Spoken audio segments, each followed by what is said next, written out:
قرآن کو ہی لیں گے. کہا یہی ہدایت کے لیے اترا تھا اور یہی ہدایت کی کتاب ہے. نبی کے پاس کوئی ہدایت نہیں ہے. نبی کے پاس کوئی ہدایت نہیں ہے، اس لیے وہ حدیثیں نہیں پڑھیں گے،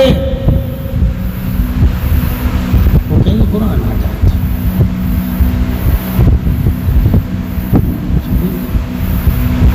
جب انہوں نے یہ اصلاح کر لی کہ ہم نے قرآن اللہ نے تمام انسانیت کے لیے ہدایت بنا کر اتارا ہے، ٹھیک ہے، رسول تو نہیں،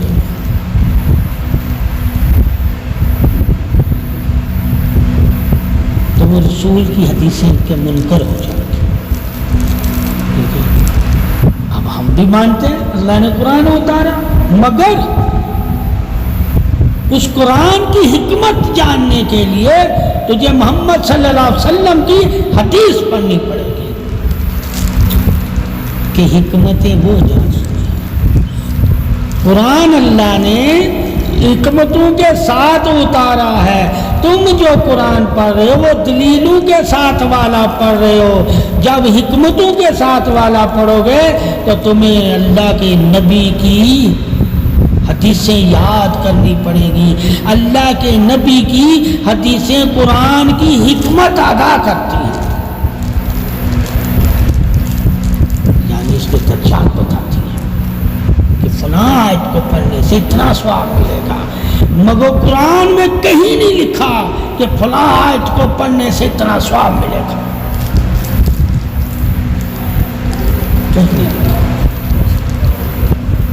جب ہمیں علم ہوگا کہ ہم یہ جو ثواب لیتے ہیں کہ یہ جو 5 نمازیں، قرآن کہتا ہے 5 نمازیں تم پر فرض کر دی گئی اور زکوٰۃ، مگر یہ قرآن نہیں بتائے گا ان 5 نمازوں کا اللہ قیامت والے دن تمہیں کیا ثواب عطا کرے گا. اس کے ثواب کو پوچھنے کے لیے تجھے آپ صلی اللہ علیہ وسلم کی حدیث بیان کرنی پڑے گی. فصاحت. نبی فرمائے گا کہ 5 نمازیں تمہارے لیے 50 نمازوں کا ثواب ہے، مگر اب نے تو نہیں 50 کا ذکر کیا. تو ہم جب سورہ یاسین پڑھیں گے تو کہیں نہیں لکھا ہوا کہ سورہ یاسین پڑھنے سے تمہارے گھروں میں، تمہارے دل میں نور پیدا ہوگا. ہم جب اس کی فضیلت، اس کے فائدے قرآن کے ناپے پوچھیں گے تو ہمیں حدیث پڑھنی پڑے گی. قرآن میں تو اللہ نے کہا یہ نافع کی کتاب ہے، مگر اس کے نافع کیا ہے، کہاں کہاں کیا کیا نافع ملے گا، کس کو دنیا میں کیا نافع دے رہا ہے، قبر میں یہ قرآن کیا نافع دے گا، حشر میں قرآن کیا نافع دے گا، اور پل صراط پر اور جنت میں کیا نافع دے گا. کن کے مخالف یہ کھڑا ہوگا، کن کی شفاعت کرے گا اور کن کے ساتھ ہوگا. یہ تجھے قرآن میں نہیں لکھا.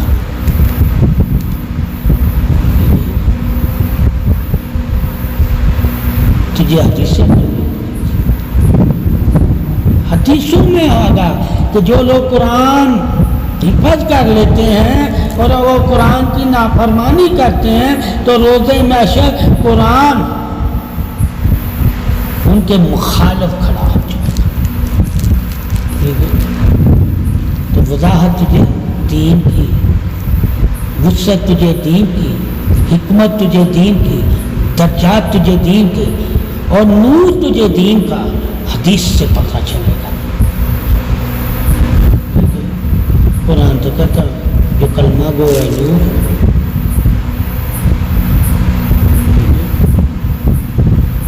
جو نماز پڑھتا ہے وہ نور ہے. مگر حدیث سے پتہ چلے گا کس کی نماز نور والی ہے اور کس کی نماز اس کے منہ پہ مار دی جاتی ہے۔ قرآن تو تجھے نماز کی طرف بلا رہا ہے، تجھے نماز بتا نہیں رہا کس کی قبول ہوئی ہے اور کس کی نہیں ہوئی۔ وہ کہتا کیا بتا رہے تھے؟ نہیں بتا رہا ہے کہ کن لوگوں کی نماز قبول ہو جاتی ہے اور کن کی نماز ان کے منہ پہ مار دی جاتی ہے اور ان کے دل اور چہرے سیاہ کر دیے جاتے ہیں۔ ٹھیک ہے، وہ تجھے نہیں سمجھ۔ اسی صف کا درجہ کیا قرآن تجھے کہتا صف بناؤ، ٹھیک ہے، ایک ہی صف میں کھڑے ہو جاؤ عبادت کے لیے۔ مگر جو تم مسجد میں 10-20 صفیں بناتے ہو، ہر صف والے کا جو درجہ ثواب ہے وہ قرآن نہیں بتائے گا کہ جو پہلے آیا اس کو اونٹ کی قربانی کا ثواب ملے گا، قرآن میں کہیں نہیں لکھا ہوا۔ ٹھیک ہے، وہ تمہیں حدیث سے پڑھنا پڑے گا، تجھے پھر پتہ چلے گا کہ یہ علم بنیادی ہے کیا ہے، اور نبی کا علم کیا ہے، بنیاد سے لے کر عرش تک تمہیں سارے درجات بتا دے گا۔ ٹھیک ہے، میں وہ قرآن تو چلے بنیادی باتیں بتائے گا، کیا بنائے گا؟ اس کے درجے نہیں بتائے گا، اس کی وسعتیں برکتیں نہیں بتائے گا، اس کے فائدے نہیں بتائے گا۔ وہ کہے گا قیامت والے دن میں نے جو وعدے کیے ہیں میں پورے کر دوں گا۔ ٹھیک ہے، اگر یہ لوگ ایمان لاتے ہیں ٹھیک ہے، نہیں لاتے نہ لائیں، آپ پریشان نہ ہوں۔ ٹھیک ہے، اب اللہ وہاں نبی کو پریشان نہیں دیکھ رہا، آپ نہیں پریشان ہونا۔ آپ کا کیا کام ہے؟ آپ میرا پیغام پہنچائیں، کوئی ایمان لائے نہ لائے آپ دکھی نہیں ہونا۔ ٹھیک ہے، پھر نبی دکھی ہوتے تھے، کیا کہتے ہیں؟ اللہ تو کہتا دکھی نہیں ہونا۔ کیوں دکھی ہوئے؟ محبت مخلوق خدا سے، اللہ کی طرف سے جو نبی کو محبت ملی ہوئی ہے، اس محبت میں آپ دکھی ہو رہے ہیں۔ کیا ہو رہے ہیں؟ علم تو آپ کو دکھی کر ہی نہیں رہا، تو جو علم ہوگا وہ تمہیں دکھی نہیں کرے گا۔ وہ کہے گا یار جو اس نے کیا اس نے بھگتنا، جو اس نے کیا اس نے بھگتنا، مجھے اللہ کی رضا پہ راضی رہنا۔ تو آپ بخشش کی دعا نہیں کریں گے، محبت ہے بخشش، پھر آپ ہاتھ اٹھائیں گے اگر آپ کے دل میں محبت ہوگی، اور آپ کے دل میں صرف علم ہے آپ ہاتھ نہیں اٹھائیں گے تو اللہ آپ کو منع کر رہا ہے، مگر نبی بخشوا بھی رہا ہے۔ جب اپنے عمل ہماری بخشش ہوں گے تو شفاعت کی ضرورت نہیں ہے، کیا نہیں؟ اس لیے قرآن اہل شفاعت بھی نہیں مانے گا۔ وہ کہ اللہ وہ کہیں گے اللہ نے کہا ہے کہ جو تو نے نیکی کی ہوگی اگر رتی برابر بھی کی ہوگی تو میں تجھے اس کا بدلہ دوں گا۔ اللہ تمہیں نیکی کا بدلہ دے گا، اور محبت تجھے کیا ملے گی؟ بدلہ نہیں دیتی، انعام دیتی ہے۔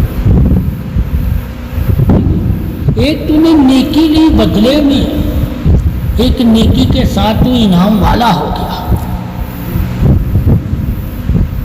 ٹھیک ہے، نیک بھی ہے اور انعام والا بھی ہے۔ نمازی تو آئے تیری عبادت ہے، نیک ہے تو۔ اب تو نے نماز پڑھتے دعا کی اللہ مجھے انعام والوں میں بھی شامل کر لے۔ جب تو عبادت والوں میں شامل ہو گیا ہے تو انعام والوں میں شامل ہونے کی تو ثابت ہوا ہم میں دونوں لازم ہے ہمارے لیے، عبادت کی صف میں بھی شامل ہونا، یعنی کہ نمازیوں کے ساتھ بھی شامل ہونا، اور پھر انعام والوں کے ساتھ بھی شامل ہونے کی دعا کرنا، یہ دعا ہے، ٹھیک ہے؟ یہ کیا ہے؟ دعا ہے۔ اور عبادت کیا ہے؟ حکم، اور دعا نہیں ہے۔ اللہ کے حکم سے ہم نے رکوع کیا، سجدہ کیا، اور یہ کیا ہے؟ دعا کی کہ اللہ ہمیں ان میں شامل ہے۔ تو کیا ثابت ہوا کہ نماز ہی عبادت ہے اور نماز ہی دعا ہے، ٹھیک ہے؟ دعا کیا ہوتی ہے؟ ٹھیک ہے، عبادت کا شرف، جس کو اللہ نے عبادت کا شرف دیا ہوگا وہی تو اللہ سے دعا کرے گا، اسی کو تو بھروسہ ہوگا کہ اللہ میری دعاؤں کو رد نہیں کرے گا، کیونکہ اللہ کہتا ہے عبادت والے سے میں راضی ہوتا ہوں، جب وہ مجھ سے راضی ہے تو میں جب جو مانگوں گا اللہ مجھے عطا کر دے گا۔ وہ اللہ کی عطاؤں پر مطمئن ہوتا ہے تو مانگتا ہے، جو اللہ کی عطا پر مطمئن نہیں ہے وہ کبھی نہیں مانگے گا، ٹھیک ہے؟ اس لیے وہ مانگنا بھی لازم ہے۔ تو مانگنے کے لیے طریقہ کس کا اپنانا ہے؟ ہمیں اللہ نہیں مانگتا، اس کے بندے مانگتے ہیں، رسول مانگتے ہیں، اولیاء مانگتے ہیں، مومن مانگتے ہیں، صالحین مانگتے ہیں۔ تو جب ہم پوچھیں گے نبی سے کہ مانگنے کے بارے میں اللہ کتنا راضی ہوتا ہے، یہ کہ اللہ عبادت سے راضی ہوتا ہے، اور سب سے زیادہ راضی ہوتا ہے، اسے مانگنا بہت زیادہ پسند ہے۔ تو عبادت کرتا رہے اور اللہ سے مانگے نا، اللہ سے مانگے نا، تو نے اسے بے نیاز نہیں سمجھا، تو مانگنے سے اس کی بے نیازی کا، اللہ کی جو بے نیازی ہے اس کا شرف تجھے مل جاتا ہے کہ تو اس کی بے نیازی کو قبول کر لیتا ہے، تو اس سے آگے ہاتھ دامن پھیلاتا کہ یہ دینے والا ہے۔ عبادت ایک ہے، یہ عبادت کے لائق ہے، اللہ عبادت کے لائق ہے، ایک اللہ بے نیاز، یہ دینے کے بھی لائق ہے۔ وہ تمہیں حدیثوں سے پتہ چلے گا کہ اللہ کس وقت کیا کس کو کس ذریعے سے دیتا ہے، وہ پھر نبی سے تو پوچھے گا، اس کے لیے تجھے حدیثیں چاہیے، کیا چاہیے؟ کہ اللہ کن کن ذریعوں سے دیتا ہے تاکہ میں اس میں اپنا۔ اس لیے بغیر قرآن اور بغیر حدیث کے تیرا ایمان مکمل درجے والا نہیں ہو سکتا۔ صرف ایمان کی صف میں کھڑا ہونے ہو تو سکتا ہے، ایمان کی صفوں کی پہچان نہیں کر سکتا۔ پہچان کے لیے تجھے حدیث چاہیے اور ایمان کے لیے تجھے قرآن چاہیے، ٹھیک ہے؟ ایمان کے لیے تو سب کو ایمان والا کہے گا۔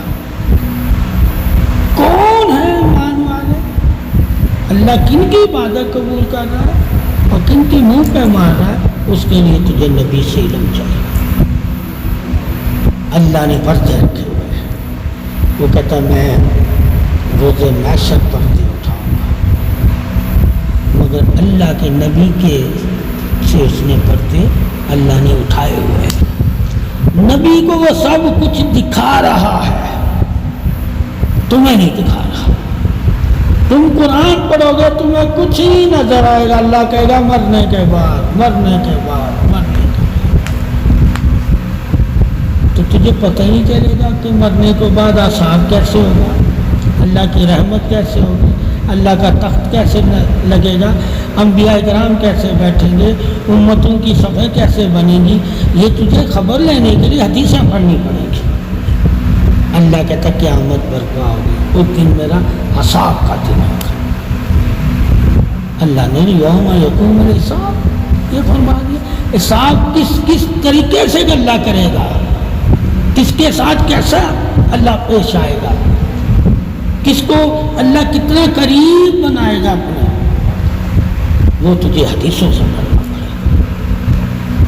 تو بغیر حدیث کے تجھے وسعت نہیں مل سکتی، اشارے مل سکتے،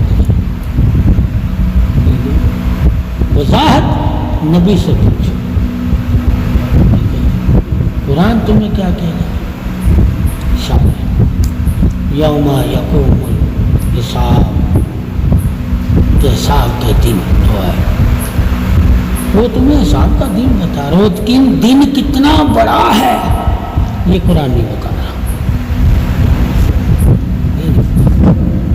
اب تجھ سے کوئی سوال کرے کہ یار قیامت کا دن ہے، وہ دن کتنے سال کا ہوگا، وہ قرآن نہیں بتا رہا،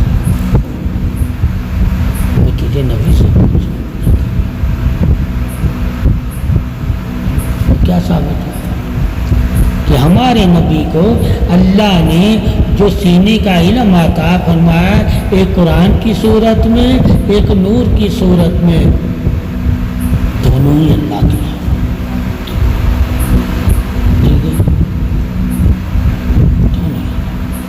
ایک میں وہ دن کے بارے میں بتا رہا ہے کس طرح تمہارے حساب ہوں گے، اور ایک صرف حساب کے دن کا بتا رہا ہے کس طرح حساب اللہ کرے گا، وہ نبی سے پوچھنا کہ اس دن اللہ تخت پہ کیسے بیٹھے گا، ٹھیک ہے؟ وہ قرآن نہیں تجھے بتائے گا، تاکہ تمہارے ذہنوں میں پہلے سے ہی نقشہ بن چکا ہو، اس دن تمہیں کوئی پریشانی نہ ہو، تم پہلے سے ہی تیاری کر کے آئے ہو۔ وہ لوگ پریشان نہیں اس دن ہوں گے جنہوں نے حدیثیں پڑھ لی ہوں گی، اور جن کو ساری خبریں نہیں ملی، صرف یوم یقوم حساب کا دن، قیامت کا دن، قائم دن، وہ دن کتنے سال قائم رہے گا، کس کے لیے وہ دن 2 رکعتوں 1 رکعت کا ہوگا، کس کے لیے وہ دن انعام والا ہوگا، کن کن کو اللہ انعام دے گا، وہ نبی سے پوچھنا۔ کون کس کے ساتھ جنت میں جائے گا، وہ بھی نبی سے پوچھنا۔ اللہ قرآن میں کیا کہتا ہے؟ جو نیکی کا بدلہ ہے وہ جنت ہے، مگر وہ جنت ہم کس کے ساتھ جائیں گے وہ قرآن میں نہیں لکھا ہوا۔ کس صحابی کے ساتھ جائے گا، کوئی کس رسول کے ساتھ جائے گا، وہ بھی لکھا ہوا، وہ حدیثیں بتائیں فلاں امتی میرا فلاں صحابی کے ساتھ جائے گا، پھر حدیثیں میری بخشش سے کتنے جائیں گے، قرآن نہیں بتا رہا کہ نبی کی دعا سے بھی لوگ جنت میں جائیں گے، قرآن کہہ رہا اپنے عمل سے جائیں گے، جو نیکیاں انہوں نے کیا، تو پھر شفاعت گئی نہ ان کے لیے۔ اس لیے جو قرآن زیادہ پڑھتے ہیں وہ نبی کی فرمان سے منہ پھیر لیتے ہیں، وہی شفاعت کا منکر ہوتے ہیں، وہی شفاعت ہوتے ہیں۔ کیوں؟ قرآن میں شفاعت نہیں لکھی، نیکی کے بدلے۔